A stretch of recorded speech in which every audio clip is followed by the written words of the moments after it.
নমস্কার, স্বাগত জানাচ্ছি মিটন বিশ্বাস ফেসবুক পেজ এবং জ্ঞান বিকাশ একাডেমি ইউটিউব চ্যানেলে। আজকে আমরা এই ভিডিওতে ডিসকাস করছি ক্লাস 11 এর মাইক্রো ইকোনমিক্স পোর্শন থেকে। আমি আগেই বলে দিচ্ছি, মাইক্রো ইকোনমিক্স এবং স্ট্যাটিস্টিক্স রয়েছে, দুটো পোর্শনে রয়েছে আমাদের ক্লাস 11 এর ইকোনমিক্সের সিলেবাসে। এবং ইকোনমিক্সের সিলেবাস থেকে শুরু করার আগে আমরা বেসিক কিছু জিনিস আমরা দেখে নেব ভিডিওগুলোর মাধ্যমে। এই ভিডিওটিতে আমরা আলোচনা করছি আমাদের অর্থনীতি বা ইকোনমিক্সের যে মূল 5টি গুডস বা বস্তু রয়েছে সেগুলো সম্বন্ধে। অনেক সময় ছাত্রছাত্রীদের মনে একটা বিশেষ প্রশ্ন থাকে যে আমরা যারা ইকোনমিক্সের স্টুডেন্টস আছি বা যারা ইকোনমিক্স নিয়ে পড়াশোনা করছি তাদের জন্য গুডসগুলো একটু ভালো করে আমরা আইডেন্টিফাই করতে পারি, এবং যারা পড়াশোনা করছে না ইকোনমিক্স নিয়ে তারা কিন্তু প্রত্যেকটা জিনিসকে নর্মাল গুডস হিসাবেই ধরে নেয়। তো আমরা যারা ইকোনমিক্স নিয়ে পড়াশোনা করছি যে ছাত্রছাত্রীরা, তাদেরকে আমরা ইকোনমিক্সের জন্য মূল 5টি গুডস রয়েছে বা কমোডিটিস রয়েছে, যেগুলো কিন্তু তাদের নেচারের মধ্যে বা তাদের স্বভাবতই আলাদা আলাদা হয়। যারা ইকোনমিক্সের ছাত্রছাত্রীরা রয়েছে তোমাদের জন্য কিন্তু এই 5টি গুডস বিশেষ করে মনে রাখতে হবে। কারণ মনে না রাখলে পরবর্তী সময় যখন তোমরা মাইক্রো ইকোনমিক্স স্টাডি করবে ভালো করে, যখন তোমরা ডিমান্ডকে স্টাডি করবে, সাপ্লাইকে স্টাডি করবে, তখন কিন্তু এই গুডসগুলো ভালো করে জানা না থাকলে তখন অসুবিধার সম্মুখীন হতে হবে। তাই আমরা এই ভিডিওতে বিশেষ করে যে 5টি গুডস রয়েছে, 5টি কমোডিটি রয়েছে, তাই এইগুলো নিয়ে আমরা আজকে এই ভিডিওতে আলোচনা করছি। প্রথমে বুঝে নেব যে গুডস এবং সার্ভিস মানে কি। দেখো, গুডস এবং সার্ভিস দুটোই কিন্তু আমাদেরকে স্যাটিসফ্যাকশন প্রদান করে।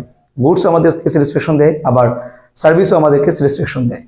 গুডস হলো যেটি দেখা যায়, টাচ করা যায়, শেপ রয়েছে, এগুলোকে গুডস বলা হয়। সার্ভিস যেটাকে আমরা দেখি না কিন্তু মানে আমরা অনুভব করি, আমরা কারো কাছ থেকে সার্ভিস নিতে চাই, যেমন কি আমি তোমাদেরকে ইউটিউবের মাধ্যমে পড়াচ্ছি, সেটা হলো একটা সার্ভিস। যেমন ধরুন কোনো ডাক্তারের কাছে গেলাম, ডাক্তারের কাছে গেলে আমাদের ডাক্তার আমাদেরকে দেখে প্রেসক্রাইব করেন, ওনার একটি সার্ভিস। এবং তৎক্ষণাৎ এবং তৎসঙ্গে যে অনেকগুলো গুডস রয়েছে যেগুলোর মাধ্যমে আমরা আমাদের বিভিন্ন ধরনের স্যাটিসফ্যাকশন আমরা নিতে থাকি বা আমরা স্যাটিসফাইড হই এই গুডসগুলো ব্যবহার করে বা কমোডিটিসগুলো ব্যবহার করে। ইকোনমিক্সে গুডস এবং কমোডিটিস শব্দটিকে আমরা ব্যবহার করব থিং এর বদলা। থিং শব্দটিকে আমরা ব্যবহার না করে কমোডিটি কিংবা গুডস এই দুটো শব্দকে আমরা সচরাচর ব্যবহার করি ইকোনমিক্সের মধ্যে। এবার দেখে নেব 5টি মূল গুডসগুলো কি কি রয়েছে বা 5টি কোন বস্তুগুলো রয়েছে যা তাদের স্বভাবতই আলাদা আলাদা গুডস। ইকোনমিক্সের ছাত্রছাত্রীদের জন্য বিশেষ গুরুত্বপূর্ণ রয়েছে এই ভিডিওটি। প্রথমেই আমরা ডিসকাস করে নেব নর্মাল গুডস সম্বন্ধে। এবার নর্মাল গুডস মানে কি? নর্মাল গুডস তো স্বাভাবিকত আমরা যেটা বলছি, নর্মাল বলতে স্বাভাবিক। এবার নর্মাল এবং স্বাভাবিক যে গুডস এটি কি? এটি হবে আমাদের ইনকামের সঙ্গে ডাইরেক্টলি রিলেটেড রয়েছে। প্রত্যেকটা গুডসই ইনকামের সঙ্গে রিলেটেড রয়েছে, কিন্তু নর্মাল গুডসের সঙ্গে আমাদের ইনকাম ডাইরেক্টলি রিলেটেড রয়েছে। নর্মাল গুডস এই ধরনের গুডসকে বলা হয় যে গুডসগুলো কি হয়, আমাদের ইনকামের সঙ্গে সঙ্গে এই গুডসগুলোর ডিমান্ড বেড়ে চলে, এবং যখনই আমাদের ইনকাম কমে যায় আমরাও কি করি, সেই ধরনের গুডসগুলোকে আমরা আর ডিমান্ড করি না বা ডিমান্ডটা কমিয়ে ফেলি। তার মানে বোঝা গেল কি, আমাদের ইনকামের সঙ্গে সঙ্গে যে গুডসগুলোর ডিমান্ড বেড়ে চলবে এইগুলোকে আমরা নর্মাল গুডস বলি, এবং যেগুলো আমাদের ইনকামের সঙ্গে সঙ্গে এইগুলো গুডসের ডিমান্ড বাড়বে, আবার ইনকামের সঙ্গে সঙ্গে এইগুলো গুডসের ডিমান্ড কমেও যাবে, এই ধরনের গুডসকে আমরা নর্মাল গুডস বলছি। এক্সাম্পল ধরে নিতে পারো, যেমন কি আমরা রেগুলার যেমন কি আমাদের ঘরের ব্যবহৃত যেমন কিছু ক্লথস হতে পারে, অনেক কমোডিটিস রয়েছে, ক্লথস, পেন, পেন্সিল যেগুলো রয়েছে এগুলো নর্মাল গুডসের মধ্যেই পড়বে। ইনকাম বাড়ার সঙ্গে সঙ্গে আমরা অনেকগুলো কাপড় কিনতে পারি। ইনকাম যেহেতু আমরা যখনই আমাদের ইনকাম একটু কমে যাবে তৎক্ষণাৎ আমরা কিন্তু কাপড়ের যে ডিমান্ডটা, এক্সট্রা কাপড়ের ডিমান্ড যেটা রয়েছিল আমাদের ইনকাম বাড়ার সঙ্গে সঙ্গে, সেটা কিন্তু আমরা কমিয়ে ফেলতে পারবো। তো নর্মাল গুডসের আমি আশা রাখছি যে নর্মাল গুডসটা বোঝা হয়ে গেছে। আমি আরেকবার সংক্ষেপে বলে দিচ্ছি, যে গুডসগুলো আমাদের নিত্য প্রয়োজনীয় গুডস, আমাদের ইনকামের সঙ্গে সঙ্গে এইগুলোর ডিমান্ড বেড়ে চলে, আবার ইনকাম যখন কমে যায় তখন এইগুলা গুডসের ডিমান্ডও কমে যায়, এই ধরনের গুডসকে বলা হয় নর্মাল গুডস। বোঝা গেল? একদম ইজি ভাবে বোঝা যায়। 2 নম্বর হলো নর্মাল গুডসের সঙ্গে, এরপরে যেটি আমরা দেখি 2 নম্বর গুডস হলো ইনফেরিয়র গুডস। ইনফেরিয়র গুডস কিন্তু খুব সোজাভাবে বলে দিচ্ছি তোমাদেরকে, মনে রাখবে। যখনই আমাদের ইনকাম বাড়ে, যখনই আমাদের ইনকাম রেইজ করে বা ইনক্রিজ করে, তখন ইনফেরিয়র গুডসের ডিমান্ড কমে যায়। আবারও বলছি, যখনই আমাদের ইনকাম বেড়ে চলে, আমাদের ইনকাম বেড়ে যায় তখনই ইনফিরিয়র গুডসের ডিমান্ড কমে যায়। আমরা নর্মাল গুডসে কি দেখলাম যে আমাদের ইনকামের সঙ্গে সঙ্গে নর্মাল গুডসের ডিমান্ড বাড়ছে, কিন্তু ইনফিরিয়র গুডসের ক্ষেত্রে আমরা কি দেখছি, ইনকাম বাড়ার সঙ্গে সঙ্গে আমাদের ডিমান্ড এখানে ইনফিরিয়র গুডসের বেলায় আমাদের ডিমান্ড কমে যাচ্ছে। আবার যখন ইনকাম কমে যায় আমাদের ইনফিরিয়র গুডসের ডিমান্ড কি হচ্ছে, বেড়ে চলছে। ইনকাম বাড়ার সঙ্গে সঙ্গে ইনফিরিয়র গুডসের ডিমান্ড কমে, ইনকাম কমার সঙ্গে সঙ্গে ইনফিরিয়র গুডসের ডিমান্ড বেড়ে যায়। এই হলো ইনফিরিয়র গুডস। যেমন এক্সাম্পল ধরে নিতে পারি, আমাদের রাস্তার কিনারে যেগুলো ফুডকার্ট রয়েছে সেগুলো এখানে যেগুলো পাওয়া যায় খাবার, বা হতে পারে রাস্তার কিনারে যে ছোট ছোট দোকান রয়েছে সেগুলোর মধ্যে যে পাওয়া যায় কাপড়। আমি এগুলোকে খারাপ বলছি না, দেখো সবাই তো ব্যবসা করে, সবার মতো করে ব্যবসা করে, সব ধরনের গুডসের সমাজে প্রয়োজন রয়েছে। এক্সাম্পল অনুযায়ী আমি এটা বললাম, যখনই আমাদের ইনকাম হঠাৎ করে বেড়ে যায় বা আমাদের ইনকাম যখন আস্তে আস্তে বেড়ে চলে, আমরা কিন্তু ধীরে ধীরে রাস্তার কিনার থেকে যে খাবারগুলো আছে এগুলোকে আমরা না কিনে আমরা কি করছি, রেস্টুরেন্টে চলে যাচ্ছি। এটা স্বভাবতই মানুষের স্ট্যান্ডার্ড অফ ইনকামের সঙ্গে সঙ্গে যখন ইনকাম বেড়ে চলে মানুষের স্ট্যান্ডার্ড অফ লিভিংটাও বেড়ে যায়। তাই এভাবে আমাদের স্বভাবের মধ্যে যেগুলো চলে আসে, ইনকাম বাড়ার সঙ্গে সঙ্গে আমরা রাস্তার কিনারে পাওয়া যায় যেগুলো যাচ্ছে খাবার সেগুলোকে আমরা অ্যাভয়েড করে দিই। কখনো কখনো রাস্তার কিনারে যে দোকানগুলো রয়েছে কাপড়, সেগুলো কাপড় আমরা কিনছি না কিনে আমরা কি করছি, চলে যাচ্ছি মলে, চলে যাচ্ছি রেস্টুরেন্টে খাবার খাওয়ার জন্য। এই যে ব্যাপারটা হয়ে যায় যে ইনকাম বাড়ার সঙ্গে সঙ্গে রাস্তার কিনারে যেগুলো জিনিস পাওয়া যাচ্ছে এগুলোর ডিমান্ড কমে যাচ্ছে। আবার ইনকাম কমার সঙ্গে সঙ্গে কিন্তু আমরা আবার সেই রাস্তার কিনারে যেগুলো জিনিস পাওয়া যাচ্ছে সেগুলোই আমরা আবার কখনো কখনো কনজামশন করি বা খেয়ে নিই। এই যে ব্যাপারটা সেটা হলো ইনফিরিয়র গুডস। ইনকাম বাড়ার সঙ্গে সঙ্গে ইনফিরিয়র গুডসের ডিমান্ড কমে যায়, ইনকাম কমার সঙ্গে সঙ্গে ইনফিরিয়র গুডসের ডিমান্ড বেড়ে যায়। এই হলো ইনফিরিয়র গুডস। তো আমরা প্রথম দেখলাম নর্মাল গুডস, তারপরে দেখলাম ইনফিরিয়র গুডস। এবারে আমরা নেক্সট কি দেখবো হলো সাবস্টিটিউট গুডস কাকে বলে। একদম ইজি ভাবে সাবস্টিটিউট গুডস মানে হলো বিকল্প কোনো জিনিসকে বোঝায়, বিকল্প কোনো বস্তুকে বোঝাচ্ছে সাবস্টিটিউট গুডস। ধরে নিলাম এই ধরনের গুডস কিভাবে হয়, যে যখনই আমরা কি হয় দুটো প্রোডাক্টকে আমরা সিমিলারলি থাকে অনেকটাই সিমিলার, একটা না হলে একটার পরিবর্তে আমরা অন্য একটা গুডসকে ইউজ করে আমাদের ইউটিলাইজড বা আমরা স্যাটিসফাই হতে পারি, এই ধরনের গুডসকে সাবস্টিটিউট গুডস বলে। যে একের বদলা অন্য একটি গুডসকে আমরা ব্যবহার করে আমাদের যে ডিমান্ড রয়েছে সেটাকে আমরা টু সামহাও আমরা কি করতে পারি, আমাদের ডিমান্ডকে আমরা ফুলফিল করতে পারি। এই ধরনের গুডসকে সাবস্টিটিউট গুডস বলা হয়। একটা এক্সাম্পল দিলে চট করে বুঝে ফেলবে। সাবস্টিটিউট গুডসের একটি এক্সাম্পল হলো চা বা কফি। চার সঙ্গে কফিকে আমরা সাবস্টিটিউট গুডস বলতে পারি। ডেয়ারি মিল্ক বা মিল্কি বারকে আমরা সাবস্টিটিউট গুডস বলতে পারি। ধরে নিলাম যে আমাদের খুব ডেয়ারি মিল্ক খাওয়ার ইচ্ছে হচ্ছে, কিন্তু দেখা যাচ্ছে কি আশেপাশে ডেয়ারি মিল্কের কোনো দোকান আমরা পাইনি বা কোনো দোকানে ডেয়ারি মিল্ককে পাওয়া যাচ্ছে না।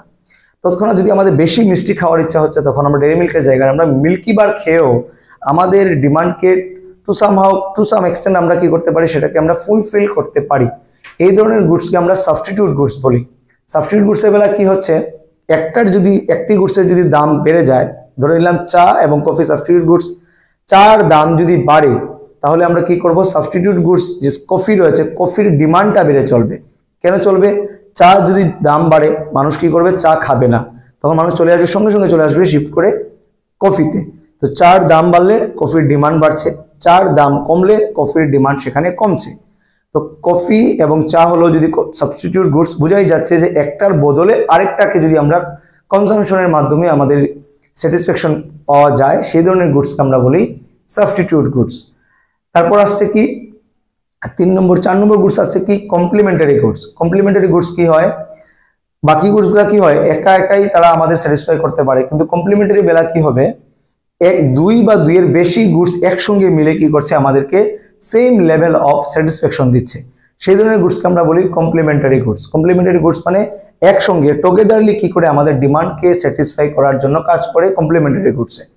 কিভাবে হয়, ধরে নিলাম আমরা টিভি এবং রিমোটকে কমপ্লিমেন্টারি গুডস বলা যেতে পারে। কার এবং পেট্রোলকে কমপ্লিমেন্টারি গুডস বলা যেতে পারে। কারণ কি হচ্ছে, কমপ্লিমেন্টারি গুডস কি হয়, দুটো মিলে কিন্তু আমাদের সেম লেভেল অফ স্যাটিসফ্যাকশন দেয়। ধরে নিলাম আমি টিভি কিনলাম এবং টিভি কেনার পর কি হলো, ঘরে এসে দেখলাম টিভির যখন সেটিং হলো তারপরে দেখা গেলো রিমোটটা কাজ করছে না।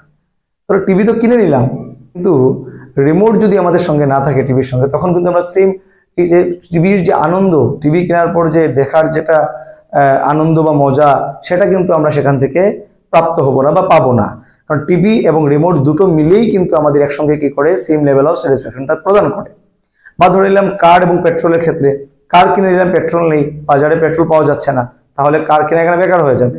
বা পেট্রোল তো অ্যাভেলেবেল আছে কিন্তু কার পাওয়া যাচ্ছে না, তখনও সেই কার বা পেট্রোলের ইউজ দুটোর মধ্যে কোনোটাকেই আমরা ভালো করে ইউজ করতে পারবো না। তাই কার এবং পেট্রোলকেও আমরা কমপ্লিমেন্টারি গুডস বলতে পারি, যারা দুটাই মিলে কিন্তু আমাদেরকে লেভেল অফ স্যাটিসফ্যাকশনটা দিচ্ছে। কমপ্লিমেন্টারি গুডসের বেলা কি হচ্ছে, যদি কারের দাম বাড়ে, পেট্রোলের দাম এখানে বাড়া কিংবা কমা দুটোই সমান ব্যবস্থা হয়ে যাবে, কারণ কারের দাম বাড়লে পেট্রোলের ডিমান্ড এখানে কমে যাবে। তারপর আসছে গিফেন গুডস। প্রফেসর গিফেন এই গুডসকে তিনি মানে আমাদের সামনে তুলে ধরেছেন, প্রফেসর গিফেন। তো গিফেন গুডস কি হয়েছে, গিফেন গুডস এমন একটি গুডস যেটার কি হয়, যেটার যদি দাম হঠাৎ করে বেড়ে যায় বা দাম যদি হঠাৎ করে কমে যায়, বিশেষ করে কমে গেলেই হয় এই ধরনের দেখা যায়।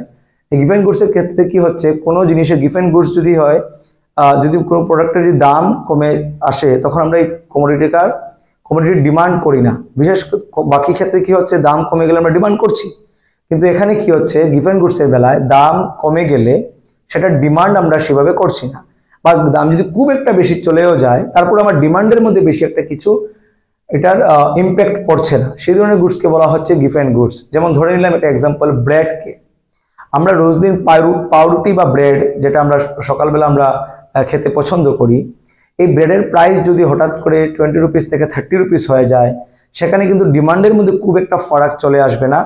বা যদি হঠাৎ করে মনে হয় 20 রুপিস থেকে 10 রুপিসে দিয়ে দিচ্ছে ব্রেড, তখন কিন্তু আমার ব্রেড আমরা কেনার সময় চিন্তা করবো যে এই ব্রেডটা হয়তো অনেকদিন আগের ব্রেড আমাকে দিয়ে দিচ্ছে।